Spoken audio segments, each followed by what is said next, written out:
4세대 대세 걸그룹 뉴진스의 디즈니상 멤버로 신데렐라 선발대회에서 1위한 한국인 어머니의 성을 따른 한백호녀린이면서 영화 인어공주의 한국어 더빙 캐스팅이 인종차별이라는 논란과 성우 및 연기 경험 전무로 캐스팅 논란이 있었던 주인공이자 할리베일리 대신 인어공주에 써야 하는 비주얼이라는 뉴진스 다니엘에 대해 알아보겠습니다.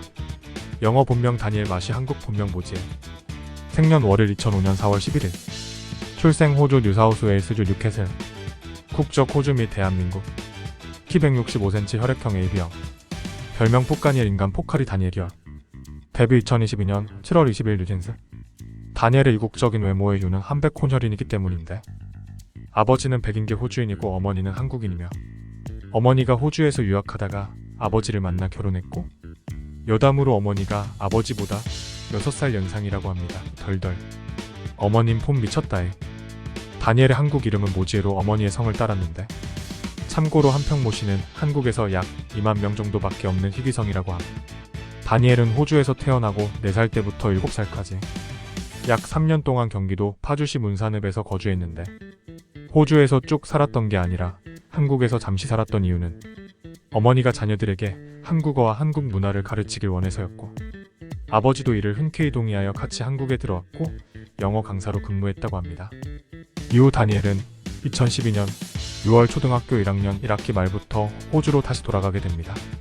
2010년 10월 만 5살 때부터 2012년 초등학교 1학년 1학기까지 다니엘은 약 1년 8개월 동안 한국에서 키즈 모델로 활동하면서 다수의 화보와 광고를 찍게 되었고 이를 통해 대중들에게 인지도를 조금씩 쌓아왔습니다. 이뿐만 아니라 방송 활동도 왕성하게 했던 케이스인데 방송 활동으로는 레인보우 유치원 내 마음의 크레파스 신화 방송 등 무려 10개가 넘습니다. 덜덜 특히 레인보우 유치원에서 다니엘과 같이 출연했던 지상렬은 컬투쇼에서 다니엘 기억하냐는 청취자의 질문에 그때도 끼가 보였고 똑똑하고 힘도 잘 쓰고 그랬다. 그리고 그때 얼굴이 그대로 있더라. 너무 예쁘게 잘 자랐다 라고 언급하며 나도 결혼했으면 이런 딸이 있을 텐데 하는 아쉬움을 드러내 청취자들의 웃음을 자아냈다고 함. 어렸을 때부터 다니엘의 수상 경력은 엄청 화려한데 대표적으로 MBC 아카데미 아역 모델 선발대회 아역 탤런트상과 2011년 키즈스타 위대한 탄생 아역 모델 선발대회 대상 그리고 2011년 신데렐라 어린이 한국 대회 1위를 한 어마어마한 커리어를 가지고 있습니다. 이와 같이 어렸을 때부터 방송 활동과 대회 입상으로 과거 영상 및 사진 자료들이 많이 남아있는 케이스인데 이를 본 누리꾼들은 기복 없이 그대로 예쁘게 잘 컸으며 강변했다는 반응이 많습니다. 어렸을 때부터 음악을 좋아하는 가정에서 자란 다니엘은 음악을 통해서 자신이 느낀 행복한 감정을 여러 사람들과 공유하고 싶어 했고 이러한 계기로 가수가 되기로 다짐하게 됩니다.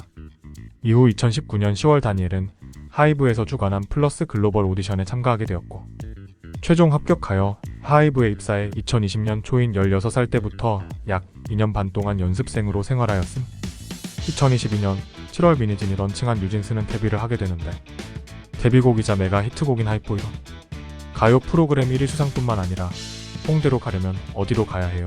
뉴진스의 하이보이라는 역대급 밈을 탄생시키며 인기 순위 상위의 4세대 걸그룹 중 제일 늦게 데뷔했지만 음원 성적과 음반 판매량 그리고 파급력은 어마무시했음.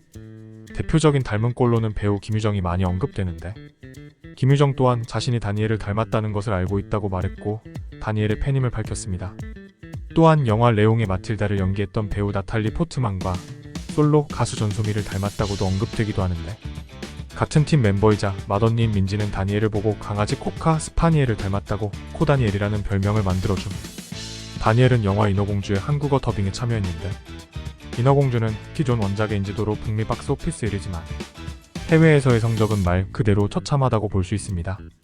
특히 한국에서의 흥행 성적은 현재 50만 명으로 2022년 12월 개봉한 아바타의 1080만 명에 비하면 흥행 참패인데 한 외국 매체에서는 인어공주 에리얼 역 한국어 더빙을 맡은 뉴진스 다니엘을 언급하며 한국은 색채주의가 심해 동양권에서 흰 피부를 지나치게 중시하는데 이것으로 인해 흑인이 한국어 더빙을 맡지 않겠냐는 어이없는 말이 있었음. 그럼 조나단 동생 파트리샤를 캐스팅했어야 했니?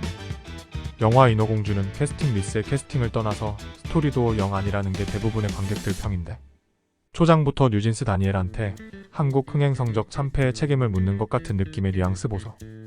뉴진스의 다니엘이 한국어 더빙을 맡게 되면서 논란이 생겼는데 같이 캐스팅된 배우 정영주와 정상우는 연기 경력이 길어 논란은 크게 없었지만 다니엘의 경우는 연기 경력이 전무해 캐스팅 논란을 피할 수 없었습니다. 다니엘은 한국의 에리얼을 맡아달라는 디즈니의 요청을 받고 고심 끝에 수락하고 첫 연기 도전에 나섰는데 디즈니는 다니엘이 한국과 호주 이중국 적자로 한국어와 영어에 능통하고 어릴 적부터 다양한 방송 활동과 노래 실력을 겸비하고 있고 뉴진스로 1020 세대의 높은 인기를 얻고 있어서 에리얼 한국어 더빙의 저격이라고 판단했다고 합니다.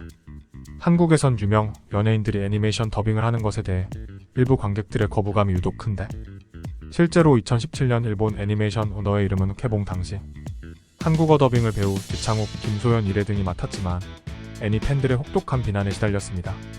그래서인지 영화 너의 이름은 2023년 5월 더빙을 전문성으로 바꿔서 다시 개봉하였던 이력이 있음.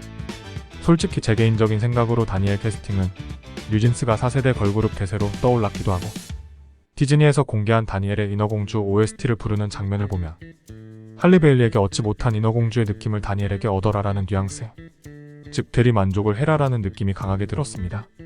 제작자 입장에서는 자체적 홍보 효과도 중요시하기에 인기, 스타성, 외모 등도 고려해서 캐스팅한 것 같은데 다니엘이 2005년생에 연기 경력 전무인 것을 감안하면 너무 잘해도 비인간적일 것 같네요.